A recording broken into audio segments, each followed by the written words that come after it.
How am I doing it?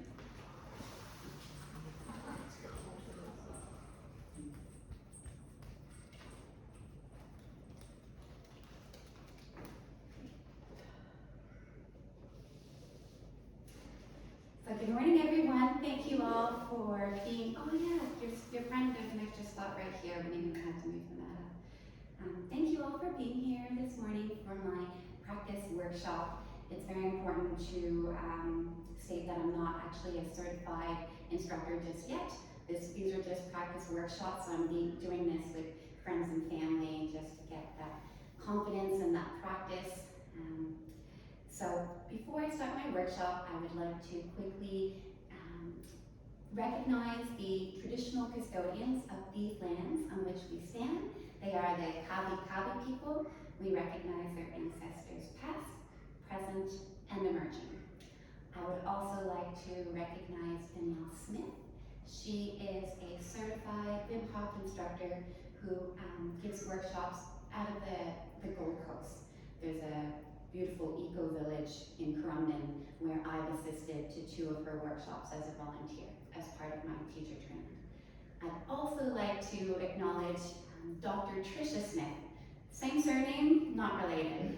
She lives in America, and she's the first ever female Wim Hof instructor.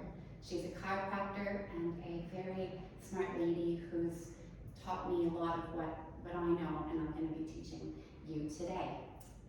So, who here has never heard of the Wim Hof Method? Great.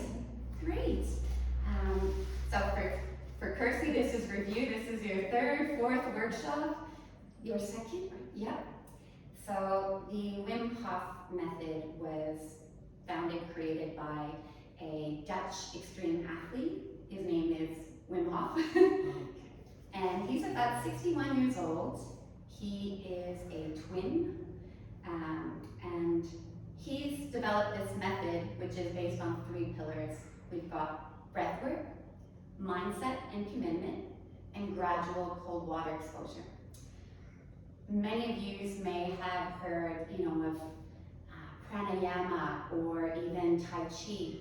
It's not a new concept. That breathwork is very powerful. What makes the Wim Hof method slightly different is that it's very simple. The instructions are simple. It is powerful stuff, so we'll have to make sure that we stay safe. And it's not necessarily for everybody.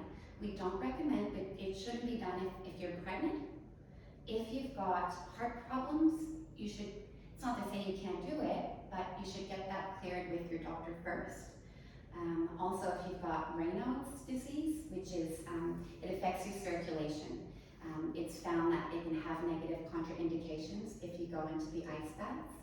So if you've got any of those conditions, or if, you're welcome to sit and watch, assist, cheer us on, but it might not necessarily be safe and good for you in that moment. Otherwise, so I mentioned we've got 3 pillars. I'm going to discuss mindset and commitment first, because if you've got a positive outlook on the outcome of something, then you're going to increase the benefits. So if you come here thinking, I hate the cold, if you've got a negative attitude, if you come here very skeptical, very cynical, you might not reap as much of the benefits. So I hope you have an open mind. I hope that you are fully present in this moment. The 2 hours is going to go quick, and so why not now just take a moment to close your eyes and think about what you're hoping to get from today's workshop.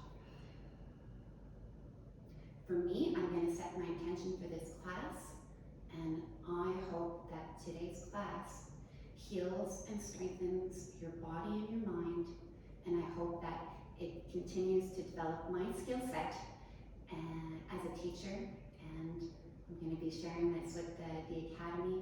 I hope this will be enough to get me over the line. think now about what you want to gain today.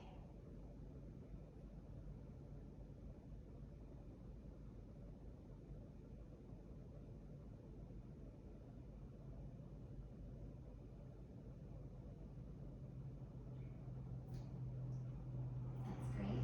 Thank you. So, I'm curious to know, does anyone know some of the benefits from breath work and cold water practices? Or would anyone like to have a guess? Helps the immune system. Yes, yes. And this is actually what put Wim Hof in the books, so to speak, because in 2015, after all these claims that he said, I can strengthen my immune system, I can become stronger with my practice, they treated him as a bit of a circus act and go dive under. He stayed in an ice tank for an hour and 45 minutes to make a World Guinness record, and he also went and climbed up to base camp or up to part of Everest wearing shorts. He climbed all of Kilimanjaro in shorts, and what made him a little bit different than the rest is that he did it within 2 days using the breath work, because it's actually quite dangerous because of elevation sickness. And he said, I can fight off elevation sickness. And he took a group of, I believe it was 24 out of the original 25 or 26 that made it within 2 days, including a 70-year-old man. So his claims that he can strengthen the immune, the game changer is through the RADBOUD study, which was done 2014, 2015. He was already working at the university in the Netherlands, just to show what he can do, how he can withstand cold for a long time. And the university were quite intrigued and probing him, all these different experiments. And he heard that someone could test the immune system at the university. So he got a few referrals and approached a person. He said, please test me. Let me show you what I can do. And so they created an experiment for him where they injected him with a dormant form of E. coli bacteria. Have you heard of E. coli? It's, it makes people very sick. It gives you fevers, chills. It causes flu-like symptoms. And in a controlled setting, this dormant form of E. coli, they have, tested people in the past, and everyone got fevers and headaches and body aches and shivers for several hours. So, if 100 people before Wim got sick from the E. coli bacteria, which is what we call an endotoxin, they said, all right, show us what you got. Put him in a bed, injected him with this endotoxin, and several hours he just meditated, he concentrated, did his deep breathing, and nothing happened. His body temperature didn't increase. He didn't have any headaches. It's like nothing even happened. Now, the scientists, he's actually proven that he can suppress the immune response. He can fight off bacteria when 100% of people before him could not. So now, he got their attention and they said, geez, how are you doing this? Are you an anomaly? Are you Superman? Or can you teach other people to do this? He said, anyone can do this. I'm no superhuman being. I'm just human. Anyone can do this. He said, really? I'm interested. Let's do an experiment. How long do you need to train these people? A year? He said, no, days. So he took a group of 18 people. Over 10 days, they did some cold water therapy. They climbed a mountain in Poland wearing shorts. They did lots of breathing. They did lots of meditation. And then those 18 people were stuck in that same lab at the Radboud University in the Netherlands. And guinea pigs, were injected with this endotoxin. And another 12 people were put through the same lab, because you can't go off 100 results before. We have to put the same test, the same lab, same people. And so 18 people trained with Wim, 12 people not trained. The 18 that he trained, like Wim, they were able to shrug off all these flu-like symptoms.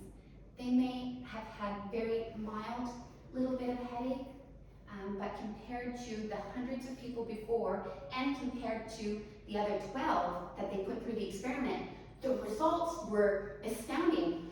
So that's what put Wim on now, like rather than him being, you know, this freak of nature, this Superman, people are like, geez, there's credibility in what he's saying. And his only mission is to share with the world the medicine that's inside, because he lost his wife to suicide. So sad. In the 1990s, he had 4 kids, and his wife, Elia, Spanish, hugged her kids, and then she jumped off a building and committed suicide. And he was so sad. He was shattered, he was broken, and he felt that, you know, our modern day medicine institutions, hospital, they failed him and his family and his wife. And while he was suffering of a broken heart, he found that going under the ice water was healing him, was healing his broken heart. He managed to find solace and peace from this immense grief that he felt. And so this has become his mission, to teach everyone, rather than going to hospitals and taking medication and still some people dying of suicide. He just wants everyone to be healthy and strong. We don't need that. It's not normal for us as humans to be medicated all the time. And how many people are? My mother, my best friend, my brother. I was going to see a counselor, relationship counselor, and first thing she said to me, she said, do you know you've got really bad anxiety? I said, well, who doesn't? You know, who's not stressed? Define anxiety. She said, well, when your anxiety manifests into physical, like tightness of your chest, you feel like you can't breathe, you can't sleep, your mind is racing. In this constant state of stress, your body becomes weak. I think I was so stressed and so weakened that 2.5 years ago, I was going to visit my family in Croatia, and 1 week after I got there, I fell ill with a pneumonia. And I didn't want to go to a hospital in a foreign country. I held off going to hospital for 1 week until my fever reached 40 degrees. My body was shaking, my teeth were chattering, and I felt like I was dying. And I went and saw my aunt's doctor. She gave me some antibiotics, and she said, when you get home to Australia, you need to see your doctor because there's different forms of pneumonias, viral, bacterial, a few others. So she wanted to make sure that what she gave me was working. And I got home after my trip, went and saw my doctor. He put a pulse ox on my finger, which it reads the oxygen saturation of the blood. This means in our blood, the blood is made of 3 things. You've got red blood cells, white blood cells, and plasma. The red blood cells that's where the oxygen goes into. And so this little meter can look at my red blood cells and tell how much oxygen is in there. So you're currently at 97, 98, 99% oxygen. You can buy a pulse ox for about 30, 40 bucks. I've been meaning to buy one on eBay. And when he measured my oxygen saturation, I was at 82. And below 80, your body can start to say, well, Christina's not doing too good. We don't have enough oxygen for everything, so which organs are we going to sacrifice? What isn't mandatory for life? Because we need to prolong life. We need to keep her alive. So it could possibly decide to start turning off organs to preserve life. So he also measured my blood. So another way to tell inflammation in the blood, they can take a blood sample and they look at the sedimentation rate of your red blood cells. And a normal sedimentation rate for a girl my age is 15 to 20. I was at 117. When these numbers came up, I was like, oh my God, what's wrong with me? Like, I thought I'm healthy and I'm strong, but so out of desperation to make myself better, because my doctor said, I've been off work for 3 weeks on holidays, I need to go back to work. He said, there's no chance, you're not going to work. The only way you're going to get better is if you rest and heal. So I was off work for another 3 weeks, and in that 3 weeks, I just felt so helpless, so desperate. So I looked up, how do I improve my immune system? One website said to use mushrooms, cordyceps, and there's a few different, ancient Chinese medicine, they use mushrooms to reduce inflammation, so I bought powdered mushroom. And I fell on the Wim Hof Method. So I'm looking into it and I'm like, well, I hate cold water, I'm not doing that, but I'll do the breath work, maybe it'll help heal my lungs. So the first time I tried the Wim Hof Method breathing, I held my breath for 1 minute and 45 seconds, when I've never held my breath for more than 40 seconds in my whole life before. I was thinking, what is this witchcraft? How is this even possible? So I did more research, I looked up, there's so many free documentaries and videos, and the information's out there. And the more I learned about it, the more I opened my mind to the benefits of the cold water therapy. And I started taking cold dips in my pool. So some people might see, people in a glacier lake, and ice bath, and people look at the top of the mountain thinking there's no way I'm ever gonna get there. And it's slow and gradual, and it's not all about ice baths. It's about cold water therapy. Anything sort of below 16 degrees, you're getting the benefits. And some of those benefits, well, we're working our cardiovascular system, because when you go into the cold water, your body, as I mentioned, wants to preserve life. It's thinking you're about to die, because if you stay in cold water long enough, you quit, right? Your body wants to, so it starts to sacrifice your limbs. It goes, we don't need arms and legs to stay alive, but we need her core warm. So your blood work starts to close up, shunt, and it expands in your core to keep warm. So this opening and closing of our cardiovascular system is giving your system a workout. And you've got so many veins and arteries and capillaries that you can encircle the earth twice. If you were to put them along a string, twice around the world, that's how much cardiovascular system you have inside of you. And if you think about the immune, how it's not just turning a switch on and off, you've got white blood cells inside your blood. If you've got bad circulation, your white blood cells aren't getting to where they need to go fight the foreign invaders, you know what I mean? So we're giving our cardiovascular system a workout. We're also breaking and making new connections in the brain. Your brain is doing this all the time. It's called neuroplasticity. The brain is very malleable. And so when I first started, I said, I'm not doing cold, I hate that.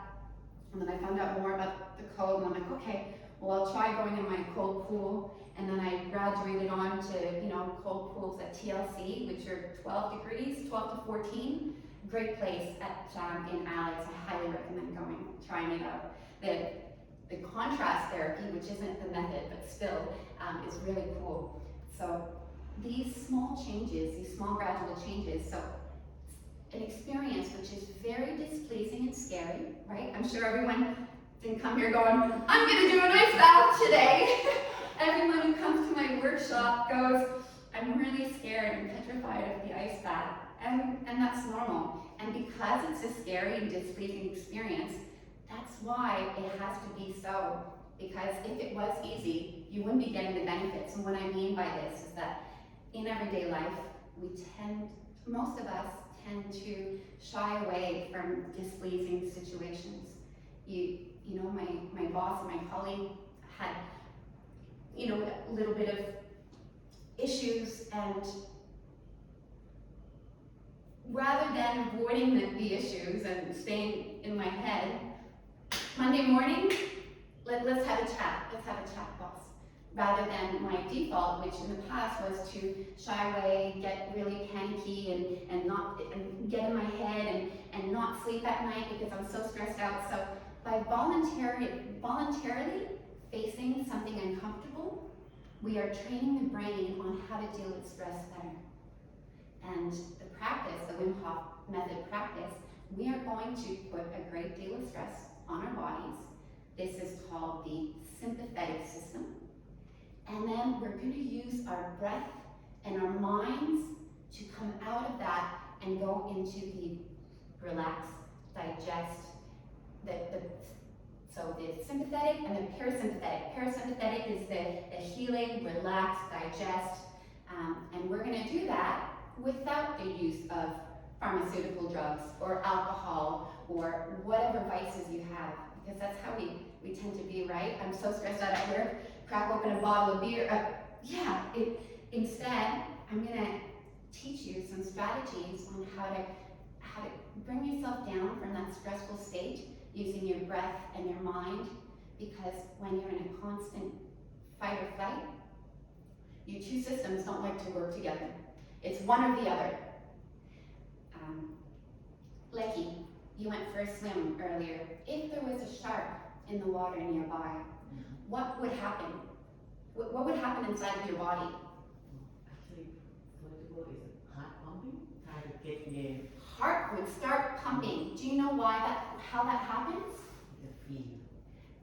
Your brain perceives a fearful situation, a shark or a fearful person, and when it's afraid, it releases hormones, stress hormones, adrenaline, cortisol, and the most minute amount of hormones that are released into your brain, they're released by the endocrines. And we've got glands, and they release hormones. So your brain sees the stress, it sends a signal to some of your organs, endocrines, sitting atop the kidneys. You've got adrenal glands. And it goes, oh shit, there's a shark. We need to release adrenaline, release cortisol, which increases your heart so that the heart can swish the blood more quickly, because the blood's got oxygen, which your muscles need to swim away from that shark. Now, when that's happening, you've got other chemicals, other hormones that are going down. Your brain doesn't want you to fall asleep when you're swimming away from a shark, so it turns down melatonin, which is what you need to sleep. So when you're stressed out at work and you don't come down from that stress, that's why we can't sleep at night. We don't have the melatonin, the right chemical. Our bodies are constant fight or flight. And if you're not sleeping, you're not healing your bodies. And so from the lack of sleep, you become weak. And like me, you end up catching a really bad bug when you're in a hot box of an airplane. So we're improving the cardiovascular system. We're helping to break and make new connections in the brain, so it's helping to regulate mood. It's helping the endocrines, the lymphatic system. It also helps with weight loss. There are so many benefits, and let's get into a little bit more about the method. Now that we understand why we're doing it and the benefits of it, so we've got mindset and commitment. Commitment, just if you can, try to do this regularly, 3, 4, 5 times a week. The breath work, if you can have a cold shower every day at the end, you can have a hot shower at the start, and at the end, if you can just get that cold water on you for 30 seconds, you're getting some of the benefits. If you come to my workshop today and never do it again, you probably won't reap the benefits. So commitment, mindset, and so cold water therapy, I think gradual cold water exposure is pretty self-explanatory. However, there are methods to make it, how do I say? The cold water therapy for the Wim Hof, it starts with mindset. You want to set your intention, you want to focus inward, and then today we're going to do an ice bath. And when you go into the ice bath, your default with stress is going to be to clench up, to lose your breath, and rather than letting that be it, you know, you're relinquishing. Instead, we're going to focus and go, no, we can control our breath. Even though breathing is involuntary, we don't think about it, you can still control how you breathe. And so we're going to force ourselves when it's cold to go nice long exhalations in through the nose and out through the mouth, because doing so actually activates the parasympathetic system. Whereas breathing through the mouth, doing this activates the sympathetic system. It increases your heart rate, the other one decreases your heart rate. So when you're doing an ice bath, you go in, you focus on your core, the heat inside of you, and you try to, rather than tensing up, you concentrate on your breath. In, out, slow exhales. Try to, rather than tense up, try to relax. As difficult as it may be, you'll notice that after 30 seconds, after a minute, it gets a little bit easier. This stinging pain from the cold kind of just goes numb, and it just turns into discomfort. If you can stay with it, 2 minutes, that's all we're going to do. It's not going to kill you. I promise you, no one here is going to die from an ice bath. Who here has given birth? You've been through a lot harder. You can do this. The breathing protocol, so we are going to do 30 to 40 deep breaths. I mentioned the Wim Hof Method is all about simplicity. Wim says, through your nose, through your mouth, through your asshole, any hole will do. He's so funny. He's so funny. So if you can, I would suggest you try to breathe in through the nose and out through the mouth. And then do 30 to 40. And then at your last one, we're going to go fully out, fully in, and release. And stop, and we're going to hold our breath. Why we do this is when we're taking those 30 to 40 deep breaths, I mentioned your oxygen's at 99%. You're not taking in any more oxygen, you're already perfect. Each of you are perfect and beautiful in your own way. But what we are going to do is we're going to be expelling lots of carbon dioxide. And then at 30 to 40, our carbon dioxide is so low that you're going to turn your body temporarily hypoxic. You're going to starve it of oxygen. Let me explain, it's so weird. So your blood is typically about, your body's say 2 parts oxygen to 1 part carbon dioxide. And this keeps your blood at a certain alkalinity. You know, we don't want to be too acidic or too alkaline. Oxygen is very alkaline, carbon dioxide is acidic. When we blow off that carbon dioxide, our blood's going to turn very alkaline. And in an alkaline environment, your molecule of oxygen that's entered through your lungs, through the bronchioles, through the plasma, embarked onto the red blood cell. You've got the oxygen in the red blood cell. It's going to travel through your body, but the oxygen will not go off the red blood cell. In that alkaline environment, the bond is too strong.